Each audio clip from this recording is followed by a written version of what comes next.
कुछ दिनों के बाद जंगल में बहुत तेज तूफान आ जाता है। हवा बहुत तेज थी। चिड़िया और कौवों के घर पुराने थे। तेज हवा से उन दोनों के घर टूट जाते हैं। कालू जी, ये क्या हुआ? हमारा घर टूट गया है। अब हम कहाँ रहेंगे? चिड़िया का घर भी टूट गया है। सबके घर टूट गए हैं। अब देखते हैं कि चिड़िया क्या करती है। उड़ते उड़ते वो लकड़हारा कबूतर बहुत थक गया था। उसने अभी दूसरे जंगल में अपने घर भी जाना था। वो भूखा भी था और थका हुआ भी। वो थक हार कर एक पेड़ पर बैठ जाता है। ऐसी रात में भूखे पेट उड़ना बहुत मुश्किल है। अब मैं कैसे घर में जाऊं? मैं ऐसा करता हूँ, आज की रात यहीं किसी पक्षी के घर में गुजार लेता हूँ और सुबह होते ही अपने घर चला जाऊंगा। वो ऐसे सोचते हुए पास में एक घर पर जाता है और दरवाजे पर दस्तक देता है। आधी रात को इस समय कौन आ गया है? हमारी नींद खराब कर दी है। गौरी, मैं देखता हूँ। दस्तक फिर से होती है। आ रहा हूँ, क्या दरवाजा तोड़ोगे? फिर कालू कौवा दरवाजा खोलता है।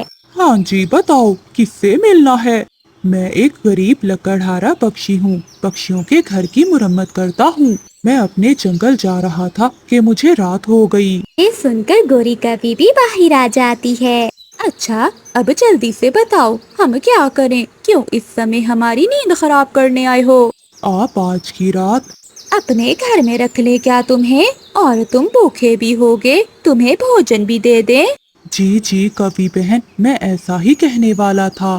तुम्हारे जैसे भिखारी रोज आते हैं यहाँ। चले भाग यहाँ से, फराडिया कहीं का। ऐसा कहते हुए गोरी और कालू दरवाजा बंद करके अपने घर के अंदर चले जाते हैं। ये तो बहुत बुरे पक्षी थे। फिर वो लकड़हारा कबूतर किसी और पक्षी के घर की तलाश में उड़ता है। थोड़ी ही दूर उसे एक और घर दिखाई देता है। वो वहाँ जाता है और दस्तक देता है। वो घर रानो चिड़िया का था। चिड़िया अपनी बेटी गुड़िया के साथ घोंसले में सोई हुई थी। लकड़हारा कबूतर फिर से दस्तक देता है। मम्मा, उठिए उठिए मम्मा, बाहर कोई है। अच्छा गुड़िया, मैं देखती हूँ। आप कौन हैं और इस समय यहाँ क्या कर रहे हैं? मैं अपने घर जा रहा था कि रात हो गई। मैं भूखा भी हूँ और आश्रय भी चाहता हूँ। आप अंदर आ जाएं। फिर चिड़िया उस लकड़हारे पक्षी को अपने घर में ले जाती है। उसे भोजन देती है। अब बताएं, आप यहाँ क्या करने आए थे? मैं यहाँ अपनी बहन से मिलने आया था। मेरी बहन बीमार थी। मैं उसे देखने गया था कि घर जाते हुए रात हो गई। मैं एक लकड़हारा पक्षी हूँ। कबूतर भैया, आप इसे अपना घर ही समझें। भोजन खाएं और सो जाएं। वो लकड़हारा पक्षी रात चिड़िया के घर में ही गुजारता है। अगली सुबह होते ही वो जाने की तैयारी करता है। चिड़िया बहन, आप बहुत अच्छी हैं। आपने मुझ अजनबी पर विश्वास किया और मुझे भोजन भी दिया। अगर कभी काम हुआ तो मुझे जरूर याद करना। कबूतर भैया, मैं कभी किसी की मदद लालच में आकर नहीं करती। आप मुसीबत में थे। हमें हमेशा मुसीबत में दूसरों की मदद करनी चाहिए। ऐसे वो लकड़हारा पक्षी अपने घर की ओर चला जाता है और रानो चिड़िया अपनी बेटी गुड़िया के साथ भोजन की खोज में निकल जाती है। कुछ दिनों के बाद जंगल में बहुत तेज तूफान आ जाता है। हवा बहुत तेज थी। चिड़िया और कौवों के घर पुराने थे। तेज हवा से उन दोनों के घर टूट जाते हैं। कालू जी, ये क्या हुआ? हमारा घर टूट गया है। अब हम कहाँ रहेंगे? चिड़िया का घर भी टूट गया है। सबके घर टूट गए हैं। अब देखते हैं कि चिड़िया क्या करती है। जिस पक्षी से वो अपना नया घर बनवाएगी, हम भी उसी से बनवाएंगे। मम्मा, हवा रुक गई है। अगर फिर से तूफान आ गया तो हम कहाँ रहेंगे? क्यों ना मम्मा, हम उस लकड़हारे अंकल के पास जाएं और उससे अपने घर को बनवाएं। हाँ गुड़िया, याद आया। वो कबूतर तो लकड़हारा था जो उस रात हमारे घर में रुका था। हम उसी के पास जाते हैं। फिर रानू चिड़िया और गुड़िया दूसरे जंगल में उस लकड़हारे पक्षी के पास जाती हैं। चिड़िया बहन, मुझे बहुत खुशी हुई कि आप मेरे पास आई। कबूतर भैया, जब हमारा घर टूटा तो मुझे गुड़िया ने आपका बताया। मुझे तो याद ही ना था कि आप लकड़हारे हैं। चले, मैं आपके लिए ऐसा पक्का घर बनाऊंगा जो किसी भी तूफान से नहीं टूटेगा। फिर वो लकड़हारा पक्षी अपना घर बनाने का सामान लेता है और चिड़िया के साथ चला जाता है और वो जाकर चिड़िया के लिए बहुत ही सुंदर घर बना देता है। गोरी और कालू जब चिड़िया का सुंदर घर देखते हैं तो वो तुरंत वहाँ भागे चले आते हैं। चिड़िया, इतना सुंदर घर। हाँ, और मजबूत भी, ये घर कभी नहीं टूटेगा। कबूतर, कबूतर तुम वही हो ना? हाँ कौवे, मैं वही हूँ जिसे तुमने रात के समय भगा दिया था। चिड़िया ने मेरी मदद की थी, इसलिए आज मैंने चिड़िया का घर बनाया है। वो ऐसे बातें कर ही रहे थे कि आसमान पर बादल छा जाते हैं और तेज बारिश शुरू हो जाती है। कबूतर भैया, आपका बहुत बहुत धन्यवाद। अगर आज हमारे पास घर न होता तो हम बारिश में भीग जाते। फिर वो सब उस घर में चले जाते हैं। गोरी और कालू एक पेड़ की डाल पर बैठे बारिश में भीग रहे थे। कालू जी, तुमने कहा था कि जब ये दुकान अच्छे से चलने लगेगी तो तुम मुझे सोने के झुमके लेकर दोगे। हाँ गोरी, कहा तो था, मगर इतना मुनाफा नहीं हो रहा। तभी मिठू तोता कफों की दुकान पर आता है। काफे, कालू काफे, मुझे चाय की पत्ती दे दो। मिठू भैया, ये लो चाय की पत्ती। ये पत्ती बहुत कड़क है, जो भी एक बार इस पत्ती से चाय बनाकर पिएगा तो जिंदगी भर याद रखेगा। मिठू तोता वो चाय की पत्ती लेकर घर चला जाता है। हरियाली, ये कैसी चाय है? क्या इसमें चाय की पत्ती नहीं मिलाई? मिठू जी, 3 बड़े चमचे चाय की पत्ती के मिलाए हैं, परंतु स्वाद ही नहीं है। चाय का स्वाद बनता भी कैसे, क्योंकि लालची कौवे अपनी हर चीज में मिलावट करते थे। वो चाय की पत्ती में पेड़ों के सूखे पत्ते मिलाया करते थे। कालू जी, अब चाय की पत्ती में सूखे पत्ते मिलाने से कोई फायदा नहीं होने वाला। कोई बड़ी मिलावट करनी होगी ताकि मैं मरने से पहले पहले अपने सोने के झुमके ले सकूं। गोरी, ऐसी क्या चीज हो सकती है जिसमें हम जितनी भी मिलावट करें किसी को पता ना चले? कालू जी, मेरा मामा जी भी कई सालों से दुकान चला रहा है। चलो हम मामा जी के पास चलते हैं, वो हमें जरूर कोई अच्छा मशवरा देंगे। फिर गोरी कौवी और कालू कौवा गोरी के मामा के पास जाते हैं। मामा जी, बहुत मिलावट करते हैं हम। 1 मुट्ठी मैं मिलाती हूँ और 2 मुट्ठी मेरे पति जी, लेकिन मुनाफा है कि बढ़ता ही नहीं है। भांजी, क्या तुम चाय की पत्ती में सूखे पत्ते मिलाते हो? हाँ हाँ मामा जी, चाय की पत्ती में सूखे पत्ते, चावल और दालों में कंकरियाँ, दूध में पानी, मगर कुछ खास मुनाफा नहीं होता। हाँ मामा जी, गोरी ठीक कह रही है। आप हमें कोई ऐसा मशवरा दे जिससे हम अमीर हो जाएं। हो। कालू, तुम ऐसा करो कि अपने आटे में मट्टी मिलाना शुरू कर दो, फिर देखना कितना मुनाफा होता है तुम्हें। मट्टी लाओ और गंदम के दाने के साथ उसे पीसते जाओ, ऐसे देखना कितना होता है मुनाफा। ये बात सुनकर कालू कौवा और गोरी कौवी बहुत खुश हो जाते हैं। कालू जी, देखा मेरे मामा जी ने कैसे कमाल का आइडिया दिया है। किसी को पता नहीं चलेगा कि आटे में सारी मट्टी है। अब तो मेरे सोने के झुमके पक्के हुए।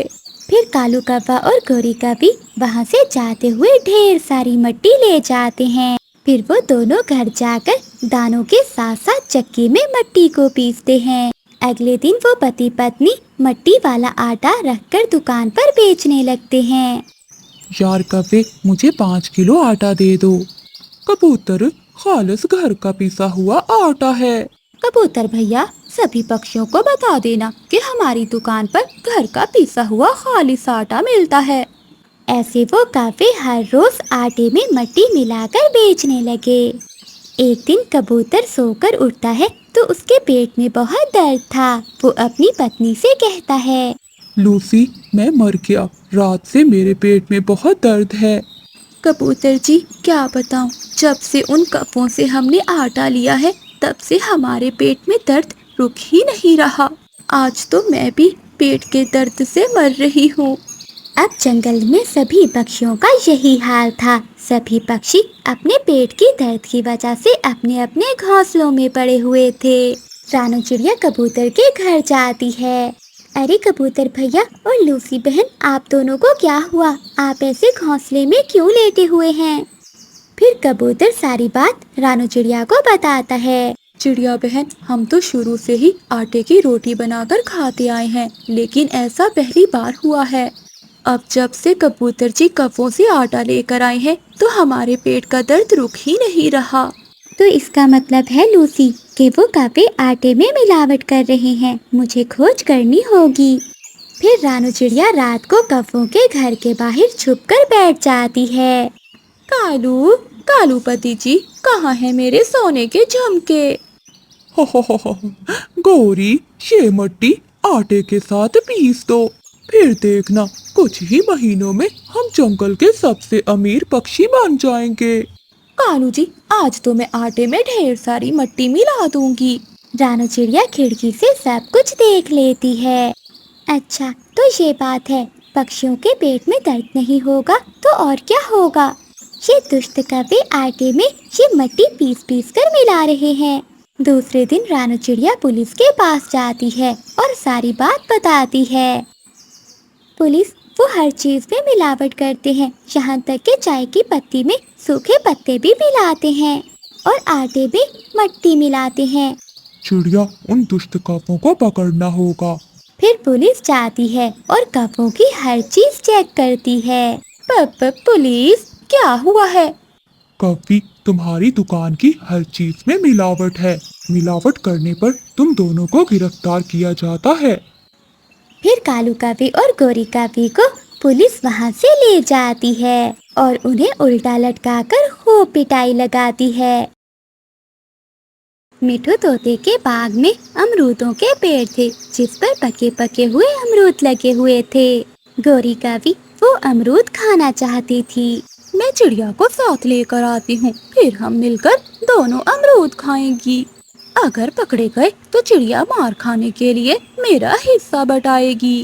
गोरी कौवी ये सोचकर रानू चिड़िया के पास जाती है।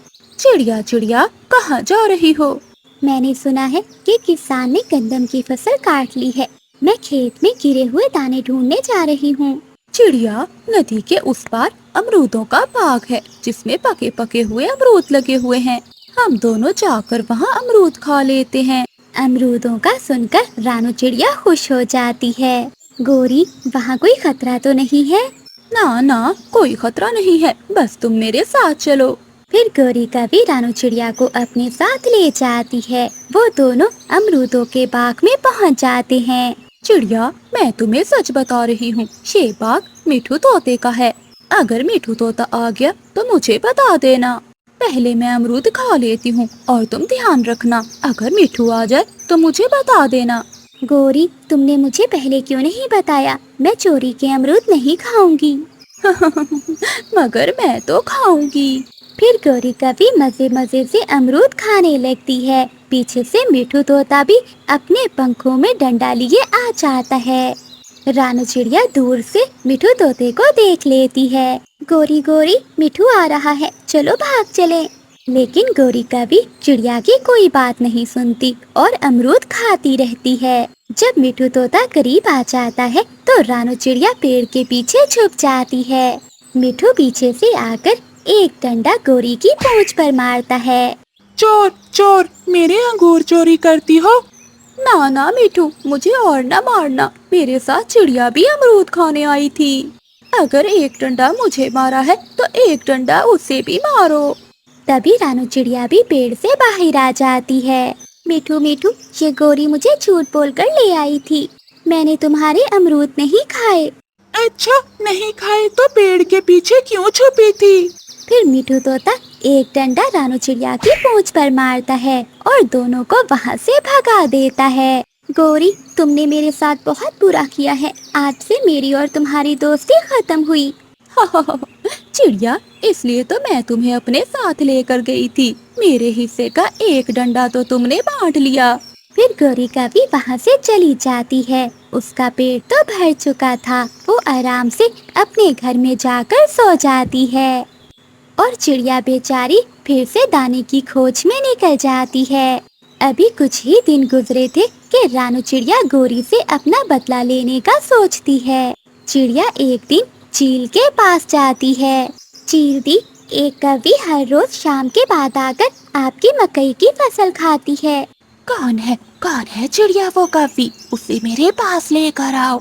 ठीक है चील दी, मैं कल उसे ले आऊंगी, मगर आप उसे ही मारना, मुझे ना कुछ कहना।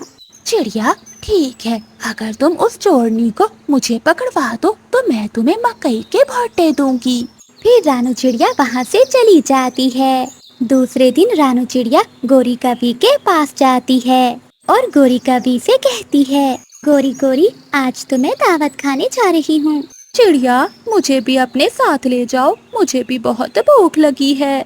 तुम मेरी दोस्त तो नहीं हो, मगर मुझे फिर भी दया आती है तुम पर। मैं तुम्हें अपने साथ ले ही जाती हूँ। चिड़िया तुम यहीं रुको, मैं अपने पति कालू को भी बुला कर लाती हूँ, उसे भी अपने साथ ले जाते हैं। ठीक है, जल्दी आना, मैं इंतजार कर रही हूँ तुम्हारा। गोरी कौवी अपने घर जाती है। कालू, चिड़िया दावत खाने जा रही है, हम दोनों भी चिड़िया के साथ जाएंगे और रंग बिरंगे भोजन खाएंगे। गौरी, मेरा तो आज मकई का भुट्टा खाने को मन कर रहा है। क्या मुझे मकई का भुट्टा मिलेगा? मिलेगा मिलेगा, सब मिलेगा। फिर गोरी कौवी कालू को साथ लेकर चिड़िया के साथ मकई के खेत में चले जाती हैं। चिड़िया, क्या हम इस खेत से मकई के भुट्टे खा सकते हैं? हाँ हाँ, क्यों नहीं, तुम जितने चाहो उतने खाओ। कालू, मैं तो वो बड़े बड़े भुट्टे खाऊंगी। फिर कालू और गोरी अपने ध्यान मकई के भुट्टे खाने लगती हैं। पीछे से चील डंडा लेकर आ जाती है। रुको रुको, चोर कहीं के, मैं छोड़ूंगी नहीं तुम्हें। चाचा चील दी, हमें तो ये चिड़िया लेकर आई थी, हम तो चिड़िया के साथ यहाँ दावत खाने आए हैं। झूठ, कितना बड़ा झूठ गोरी, मैंने कब कहा तुम्हें यहाँ आने के लिए। फिर गोरी कौवी समझ जाती है कि ये चिड़िया उससे उस दिन का बदला ले रही है। फिर चील उन कौवों की खूब पिटाई करती है। गौरी की बच्ची, मुझे ये मार तुम्हारी वजह से पड़ रही है। नहीं नहीं कालू जी, मेरी वजह से नहीं बल्कि चिड़िया की वजह से पड़ रही है। कौवो, जैसा करोगे वैसा भरोगे। ऐसा कहते हुए रानू चिड़िया वहाँ से चली जाती है और वो दोबारा उन कौवों से बात नहीं करती। गोरी कौवी अपना दाना लेकर घर वापस आ रही थी कि रास्ते में तेज बारिश शुरू हो जाती है। ऐसी तेज बारिश में उड़ना बहुत मुश्किल है, मैं ऐसा करती हूँ, सामने वाले घर में जाकर आश्रय ले लेती हूँ। गोरी कौवी सामने पेड़ पर बने हुए घर पर जाती है। घर का दरवाजा खुला था। कोई है घर में? अंदर से कोई भी आवाज नहीं आती। तभी गोरी कौवी घर के अंदर चली जाती है। अरे, इस घर में तो कोई भी नहीं है, चलो मेरे लिए तो अच्छा ही हुआ, अब मैं बारिश से बच जाऊंगी। फिर गोरी कौवी घोंसले में लेट जाती है। आज तो कोई भी शिकार नहीं मिला, मैं ऐसा करती हूँ, अपनी बहन से जाकर पूछती हूँ, हो सकता है कि उसके पास कोई शिकार हो। वो बड़ी चील उड़ती हुई अपने घर आती है। बड़ी चील को घर में आता देखकर गोरी कौवी की तो सांस ही रुक जाती है। वो डर के मारे अलमारी के पीछे छुप जाती है। चील अपना फोन उठाती है और अपनी बहन को कॉल करती है। बड़ी भूखी हूँ, क्या तुम्हारे पास कुछ खाने को है? छोटी, मैं तोते के घर की ओर जा रही हूँ, तुम भी आ जाओ। क्या तोते के घर में क्या छोटा बच्चा है? हाँ, तुम जल्दी से आओ, हम दोनों बहनें मिलकर तोते के घर में जाती हैं। गोरी कौवी अलमारी के पीछे छुपी हुई चील की सारी बातें सुन रही थी। चील फोन रखती है और अपने घर से निकल जाती है। अरे, ये चील तो छोटे मिट्ठू को खाने जा रही है, मुझे कुछ ना कुछ तो करना होगा। गोरी कौवी फोन उठाती है और कालू का नंबर मिलाती है। कालू कौवा अपना मोबाइल साइलेंट पर लगाकर आराम से अपने घोंसले में सो रहा था। अरे, ये कालू जी फोन क्यों नहीं उठा रहे? अब मैं क्या करूं? हाँ, चिड़िया को फोन करती हूँ, वो तोते के पड़ोस में रहती है, वो जरूर छोटे मिट्ठू को बचा लेगी। फिर गोरी कौवी रानू चिड़िया को कॉल मिलाती है। चिड़िया, चिड़िया बहन, छोटे मिट्ठू को बचा लो, छोटे मिट्ठू को बचा लो। ऐसा कहते ही फोन कट हो जाता है। अरे, ये बैटरी भी अभी खत्म होनी थी। गोरी, क्या हुआ छोटे मिट्ठू को? मुझे तो कुछ भी समझ नहीं आ रही कि गोरी कहाँ है और क्या बात कर रही है। फिर रानू चिड़िया अपने घर से निकलती है और तोते के घर की ओर जाती है। छोटे मिट्ठू, आपके मामा पापा कहाँ हैं? आंटी, मेरे मामा और पापा दूसरे जंगल से दाना लेने गए हुए हैं। बेटा, आप मेरे साथ चलो, जल्दी करो। फिर रानू चिड़िया छोटे मिट्ठू को अपने साथ ले जाती है। बड़ी, मैं आ गई। छोटी चील भी अपनी बड़ी बहन के पास आ जाती है। फिर वो दोनों चीलें तोते के घर की ओर उड़ती हैं। गोरी भी मौका पाकर चील के घर से निकलती है। मिट्ठू जी, कब हम यहाँ से निकलेंगे? मुझे अपने बबलू की चिंता हो रही है। चिंता तो मुझे भी हो रही है। हमें ऐसे ही बारिश में उड़ना होगा, क्योंकि इस मौसम की बारिशें जल्दी नहीं रुकती। मिट्ठू और हरियाली के लिए तेज बारिश में उड़ना बहुत मुश्किल था, लेकिन वो अपने छोटे मिट्ठू के लिए उड़ते हैं। तोते के घर में कुछ भी ना देखकर दोनों चीलें बहनें उदास हो जाती हैं।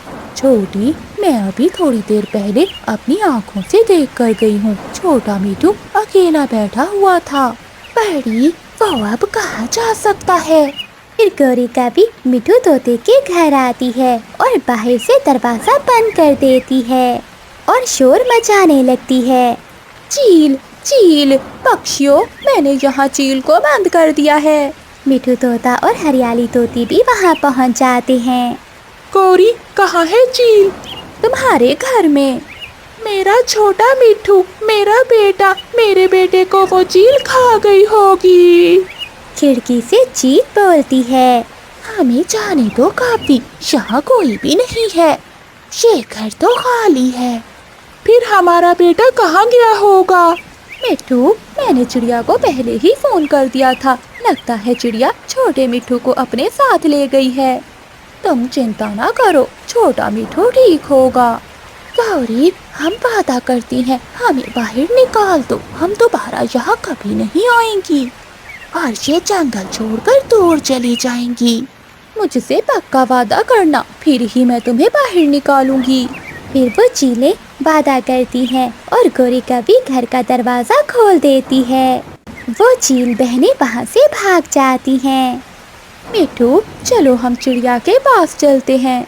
फिर वो तीनों चिड़िया के घर जाते हैं। छोटा मिट्ठू चिड़िया के पास बैठा हुआ था। अपने बेटे को सुरक्षित देखकर मिट्ठू तोता और हरियाली तोती खुश हो जाते हैं और गौरी कवि का शुक्रिया अदा करते हैं। गौरी, तुमने बहुत अच्छा किया जो ठीक समय पर ठीक फैसला किया। इससे तुमने अपनी जिंदगी भी बचाई और छोटे मिट्ठू की भी। तेज बारिश में गुड़िया एक मीठा फल लिए अपने घर की ओर जा रही थी। तभी रास्ते में गौरी कवि गुड़िया को रोक लेती है। गुड़िया, ये मीठा फल मुझे दे दो। ये मीठा फल मेरे जग्गू को बहुत पसंद है। नहीं नहीं आंटी, इतनी तेज बारिश में मुझे ये एक मीठा फल ही तो मिला है। मैं ये अपनी मम्मा के लिए लेकर जा रही हूँ। गुड़िया, तुम्हारे पीछे बड़ी चील है। जैसे ही गुड़िया पीछे मुड़कर देखती है तो गौरी कवि गुड़िया का मीठा फल उठाकर वहाँ से भाग जाती है। घंटी, गौरी आंटी घंटी, मेरा मीठा फल छीनकर भाग गई। रोती हुई गुड़िया अपने घर चली जाती है। गुड़िया बेटी, चुप कर जाओ, क्यों रो रही हो? मम्मा, मैं ऐसी तेज बारिश में बहुत मुश्किल से आपके लिए एक मीठा फल ढूंढ कर लाई थी, मगर वो गंदी गौरी आंटी मुझसे वो मीठा फल छीन कर चली गई। कोई बात नहीं गुड़िया, मैंने दाना खा लिया था। लेकिन मम्मा, उस गौरी आंटी को कोई भी रोकने वाला नहीं है। अगर ऐसे ही चलता रहा तो वो किसी कमजोर पक्षी को दाना नहीं खाने देगी। खा ले मेरे जग्गू बेटा, ये मीठा फल खा ले। मैं ये मीठा फल गुड़िया से छीन कर लाई हूँ। मम्मा, मैं भी बड़ा होकर आपकी तरह दूसरों से भोजन छीन छीन कर खाऊंगा और पूरे जंगल में आपका नाम रोशन करूंगा। शाबाश मेरे बेटे, मुझे पूरा विश्वास है अपने जग्गू पर। मेरा बेटा मेरी तरह बड़ा होकर चोरियां करके ही खाएगा। ऐसे ही 2 दिन बीत जाते हैं। एक दिन गुड़िया का दोस्त किक्की नदी से पानी पी रहा था। किक्की ने अपना दाना वहीं रखा हुआ था। तभी जग्गू कौवा वहाँ आ जाता है। वो चुपके चुपके से किक्की के पास जाता है और किक्की का दाना उठा लेता है। छोटा किक्की कबूतर भी जग्गू कौवे को देख लेता है। चोर चोर कौवे, रखो मेरा दाना यहाँ रखो। लेकिन जग्गू कौवा अपनी माँ की तरह होशियार था। वो किक्की का दाना चुराकर वहाँ से भाग जाता है। किक्की रोता हुआ गुड़िया के पास जाता है। गुड़िया फूलों के बागीचे में बैठी हुई थी। गुड़िया, उस गंदी आंटी गौरी के बेटे जग्गू ने मेरा दाना चुरा लिया है। हाँ किक्की, कल उसकी माँ ने मेरा फल चुरा लिया था और आज उसके बेटे ने तुम्हारा दाना चुरा लिया है। किक्की, कोई कुछ करे या ना करे, लेकिन हम दोनों दोस्त मिलकर उन कौवों को सजा जरूर देंगे, ताकि आइंदा वो किसी का भोजन न चुराए। फिर दूसरे दिन गुड़िया और किक्की इंसानों की बस्ती की ओर जाते हैं। वहाँ एक किसान मिठाई बना रहा था। एक कौवा वहाँ आता है और इंसान की मिठाई खाने लगता है। छी छी, गंदे कौवे, भाग यहाँ से, वरना मैं तुम्हें गोली मार दूंगा। कौवा तुरंत वहाँ से भाग जाता है। गुड़िया और किक्की एक पेड़ पर बैठे ये सब कुछ देख रहे थे।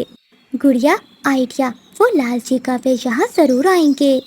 हाँ किक्की, तुम बिल्कुल ठीक कह रहे हो, वो लालची कौवे यहाँ जरूर आएंगे और फिर पकड़े जाएंगे। फिर गुड़िया और किक्की इंसान के पास जाते हैं और उससे कहते हैं, इंसान इंसान, हमारे जंगल में एक कौवी रहती है और वो कह रही थी कि आज वो आपकी मिठाई चुरा कर खाएगी। अगर अब कोई मेरे पास आया तो मैं छोड़ूंगा नहीं उसे। मुझे बहुत गुस्सा है कौवों पर। गुड़िया और किक्की वापस अपने जंगल जाते हैं और वो गौरी कौवी से कहते हैं, आंटी गौरी, इंसानों की बस्ती में बड़े पीपल के पेड़ के पास एक इंसान मिठाई बना रहा है। वो आपको बुला रहा है। है? वो मुझे क्यों बुला रहा है? आंटी कौवी, वो किसी सुंदर कौवी को अपनी मिठाई खिलाना चाहता है।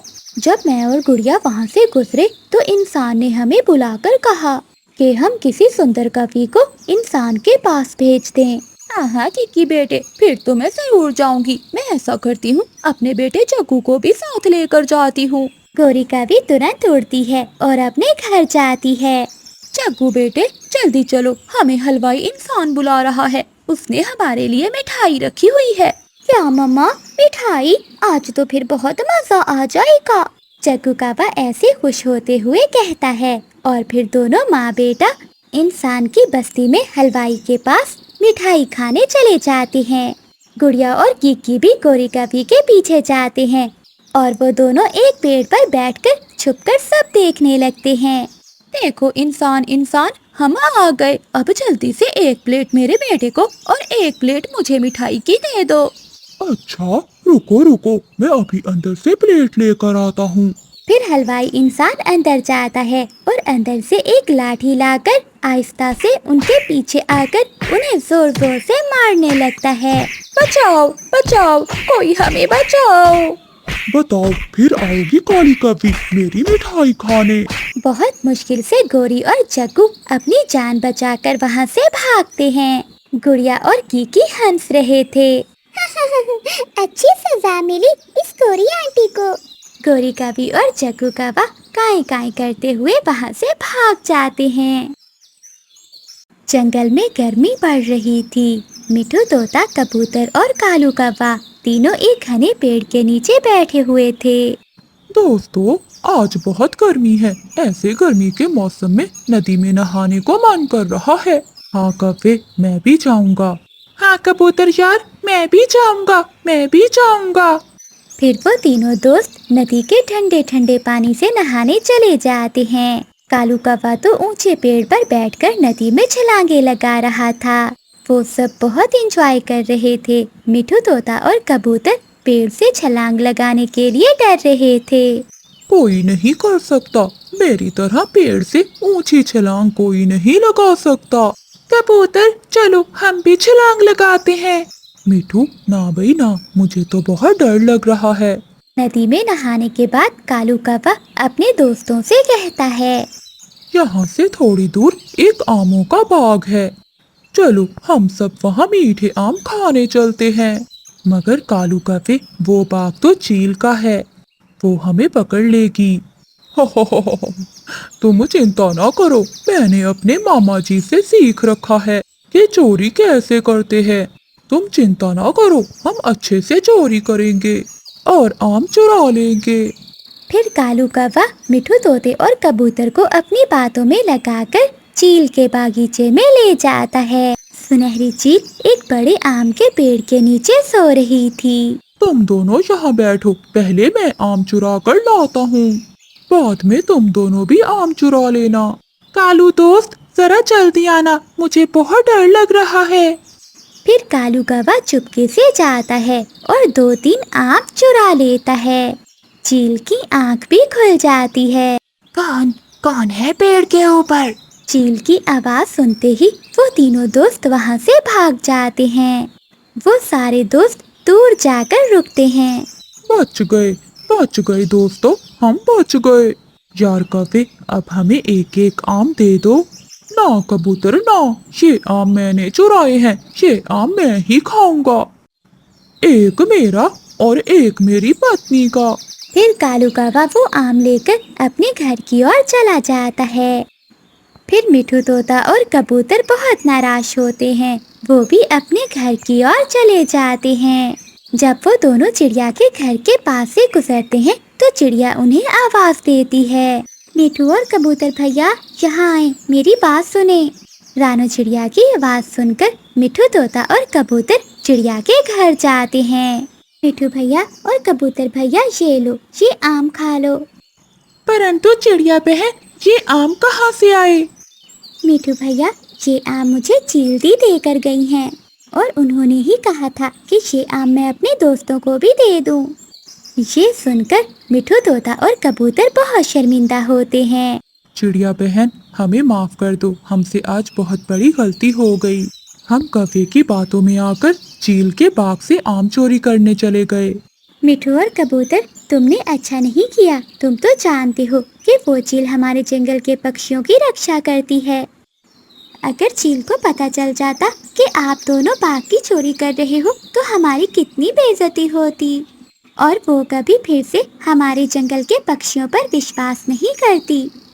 फिर मिठू तोता और कबूतर चिड़िया से वादा करते हैं कि वो दोबारा कभी चोरी नहीं करेंगे। उधर गौरी का भी चोरी का आम खाकर बहुत खुश थी। कालू जी, मुझे अब कोई चिंता नहीं है, तुम तो बहुत अच्छे चोर बन गए हो। कालू जी, अब तो हम 2-2 चोरियां करेंगे, एक तुम और एक मैं। गौरी, मिठू और कबूतर भी मेरे साथ थे, मगर वो डर कर भाग गए, लेकिन मैंने फिर भी चोरी की और कामयाब हो गया। कालू जी, ये आम बहुत स्वादिष्ट हैं, कल फिर से जाकर आम चुरा कर लाना। मैं कुछ आम अपनी माँ को भी दे आऊंगी, मेरी माँ को आम बहुत पसंद है। अपनी चोरी की तारीफें सुनकर कालू कौवा बहुत खुश होता है और अगली सुबह वो फिर से चोरी करने के लिए निकल जाता है। वो मिठू तोते और कबूतर के पास जाता है। मिठू कबूतर, चलो आज फिर से चील के बाग से आम चुराने चलते हैं। नहीं कौवे, हमने चिड़िया से वादा किया है कि हम दोबारा कभी चोरी नहीं करेंगे। डर गए, मिठू और कबूतर डर गए। मैं तो चला चोरी करने, तुम दोनों यहाँ बैठकर सूखा दाना खाओ। कालू कौवा चील के बागीचे में चला जाता है। वो ढेर सारे आम तोड़ता है। वो कच्चे आम भी तोड़ता है। वो नीचे आम का ढेर लगा देता है। पीछे से चील भी आ जाती है और वो कालू कौवे को पकड़ लेती है और एक पेड़ से बांध देती है। चील दी, मुझे छोड़ दो, मुझे छोड़ दो। फिर चील एक डंडे से कालू कौवे की खूब पिटाई करती है। गोरी गोरी, जल्दी जाओ, कालू पकड़ा गया है। चील दी के बाग से आम चुराते हुए कालू कौवा पकड़ा गया है। क्या? ये तुम क्या कह रही हो चिड़िया?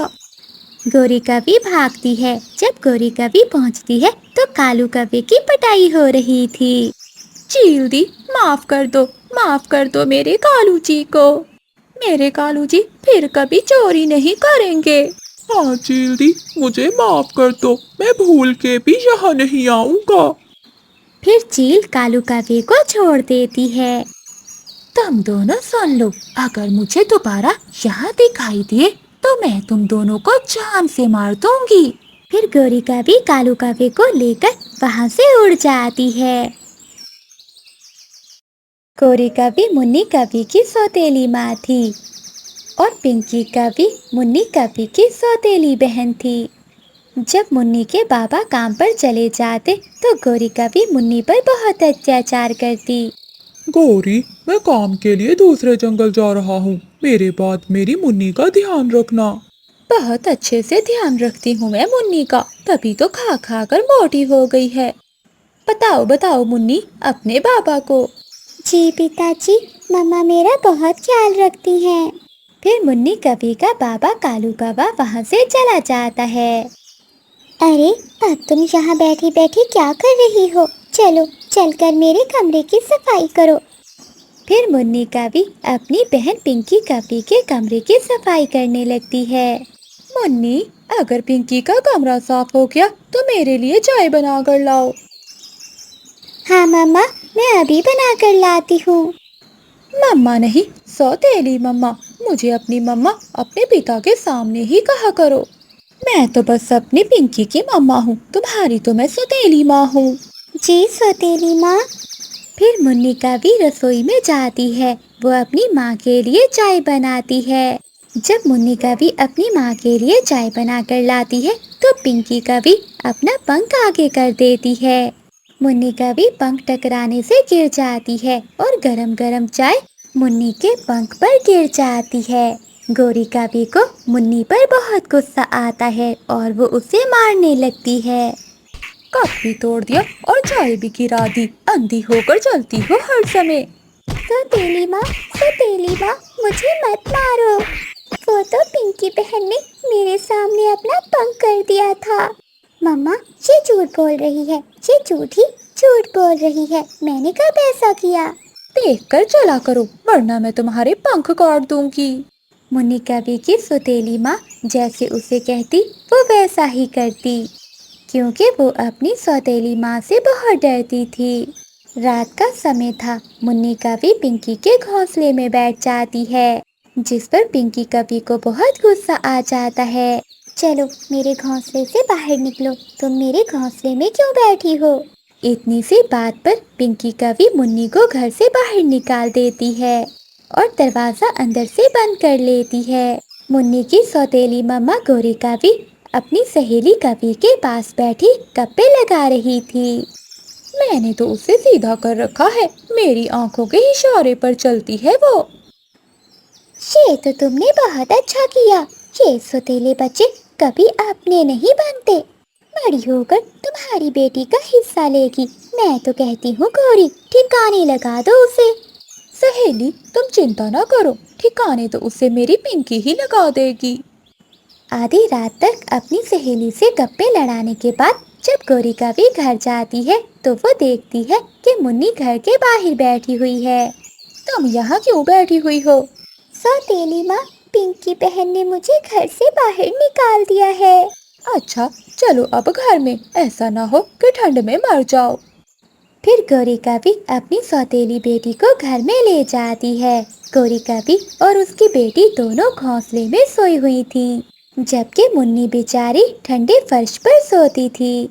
ऐसे ही कई दिन गुजर जाते हैं। जब भी मुन्नी कभी के पापा घर पर आते तो डर के मारे मुन्नी उन्हें कुछ भी नहीं बताती थी।